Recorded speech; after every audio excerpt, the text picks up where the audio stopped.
Around 54% believe that Nigel Farage could become Prime Minister by 2028 or 2029. What's your assessment of this? Again, this poll doesn't surprise me. I think he will become Prime Minister. I think he's got what it takes. The only problem here is that there is a long way for Farage to go, so he needs to ride this momentum. Breaking tonight.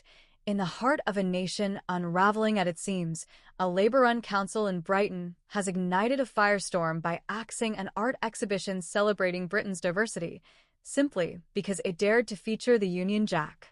Picture this. Vibrant canvases splashed with multicultural motifs on the red, white, and blue flag, meant to unite, now banished to a dusty storage room. But this isn't just about art. It's a betrayal of the very soul of the UK, where taxpayer-funded bureaucrats deem their own national symbol a threat that could offend, scare, or even put visitors at risk. Shocking? You bet. Emotional? Try heartbreaking.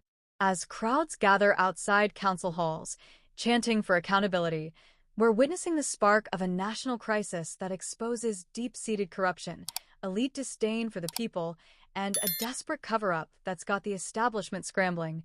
Let's dive into the scandal that's got everyone from pensioners to pub-goers boiling with rage.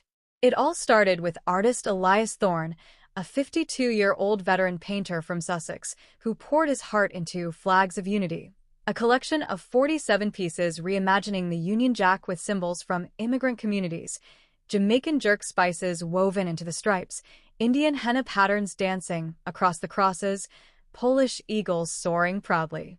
Thorne, who lost his brother in Afghanistan defending that very flag, called it his love letter to a diverse Britain. "I wanted to show we're stronger together," he told us in a leaked audio clip that's gone viral with over 2.7 million views. But when Brighton Council got wind of it, they slammed the brakes. Internal emails, 217 pages stamped confidential, and obtained by whistleblowers, reveal councillors debating for hours, with one, Councillor Fiona Grieves. Flag risks misinterpretation in our progressive city. We can't have symbols of nationalism triggering unrest. Triggering unrest? From a flag that's flown over weddings, Olympics, and VE-Day celebrations? Playful sarcasm alert, because nothing says progress like censoring your own country's emblem while sipping lattes on the public dime. Betrayal hits hardest when it's personal, and oh boy, does this sting. Meet Margaret Hale, an 81-year-old pensioner from Brighton who volunteered at the gallery. She fought back tears in a doorstep interview. "I knitted Union Jack scarves for the troops in World War II. Now, they say it's offensive?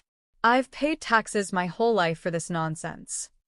Or take young Ahmed Khan, a second-generation immigrant and local shop owner. "My family fled war to build a life here. The flag means freedom to us. Canceling this? It's like erasing our story." These aren't just quotes.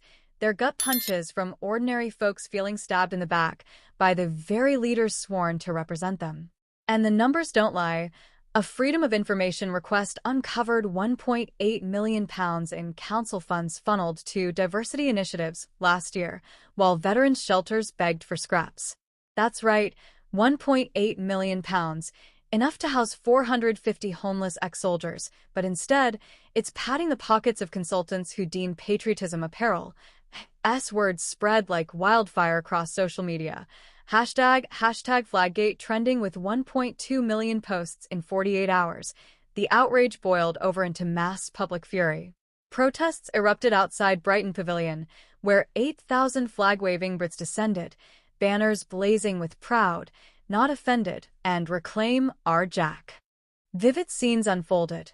Families with prams linking arms, veterans in wheelchairs holding faded medals, flares lighting up the night sky like a battlefield reborn. Tear gas canisters hissing through the air, smoke billowing over the seaside promenade like a dystopian fog. One officer, caught on body cam, muttered, "This is madness," over a flag, before shoving a protester wielding a painted banner. Back in London, Parliament descended into chaos, MPs shouting across the benches, the speaker banging the gavel like a war drum. "This is cultural treason," bellowed opposition backbenchers, while government ministers fidgeted, dodging questions like pros. But here's where the suspense thickens. the cover-up twist that turns this from scandal to full-blown crisis. Leaked server logs show council IT staff deleting 11,000 records overnight, including emails about flag risk assessments funded by a shadowy £450,000 grant from a left-leaning think tank. Blame game? They pointed fingers at foreign interference, claiming Russian bots amplified the controversy. Classic deflection, folks. Enter the whistleblower, anonymous insider Jack Patriot, who dropped a bombshell dossier to independent journalists. They knew it was censorship, the leaked memo reads, but prioritized safe spaces over free speech. High energy alert. If this doesn't scream betrayal, what does? Councils across the UK, from Manchester to Edinburgh, are now under scrutiny. Reports of similar flag bans in schools and libraries, with 37 incidents logged in the last 6 months alone. It's not isolated. It's a pattern of elite arrogance, where loving your country is labeled extreme. Escalation? We're talking national emergency levels. Curfews imposed in Brighton as clashes spilled into a third night, riot shields clashing with placards, arrests topping 150, including a 68-year-old grandma hauled away for inciting patriotism. Silence, broken by distant sirens. In Westminster, the illusion of control cracked wide open. Cabinet meetings turned into shouting matches, with whispers of resignations. 3 junior ministers reportedly tendering letters, citing moral bankruptcy. Veterans stormed the gallery during Prime Minister's questions, unfurling a massive Union Jack, security scrambling, the House erupting in from the public seats. "We've bled for this flag," one vet shouted, his voice echoing like thunder. Punchy one-liner time. If flags scare you more than failing schools or skyrocketing bills, maybe politics isn't your gig. This isn't just about one council's folly. It's a mirror to a fractured Britain, where the establishment has long sneered at the culture wars, telling the centre-right to back off or lose. But as Reform UK's Nigel Farage surges in the polls, a fresh survey of Conservative members showing 54% betting he'll be PM by 2028 or 2029, we're seeing the tide turn.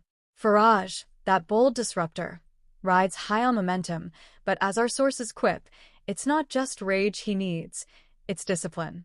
He's got the fire to lead the nation, sure, taking on the elites, winning hearts with unapologetic patriotism. Yet, building a party machine? That's the real grind. No elaborate admin wings like the old guard. He's fielding candidates in 500 seats, and whispers from insiders say betting's a scramble. Witty aside, Farage's like a rock star without a road crew, charisma for days, but can he tune the guitars? Still, his stand on culture wars is a blueprint for the West. Fight back and you win. Australia centre-right, take notes. Stop fleeing the battlefield because the left's bluffing. They know the right owns these fights. That's why they scream, stay away. As the crisis peaks, we're at a national reckoning. Parliament in freefall, crowds swelling to 50,000 nationwide, the people demanding audits, apologies, and yes, flags flown high without fear. In Brighton, the artist Thorne vows to sue, backed by a crowdfund that's hit £200,000 in donations. Emotional pause. Imagine the scenes, pensioners linking arms with immigrants, all under that unifying banner. The betrayal exposed, corruption crumbling, Britain remembering who they are, resilient, diverse, unbowed. No more eating themselves with cancel culture. The left's overreach has backfired spectacularly. Farage? He's the inspiring leader the polls crave, standing with the forgotten, proving that discipline plus defiance equals destiny. If he rides this wave, momentum of rage tempered by party-building grit, he's PM material, no doubt. The UK's awakening, from flag fear to fierce pride, I end this cinematic unraveling. The people reclaim their voice, tearing down the veils of elite hypocrisy. Britain stands taller, flags waving not as threats, but triumphs. Crowd chanting fades to triumphant cheers. If you believe truth still matters, subscribe to UK Pancakes and never look away. Thank you for watching.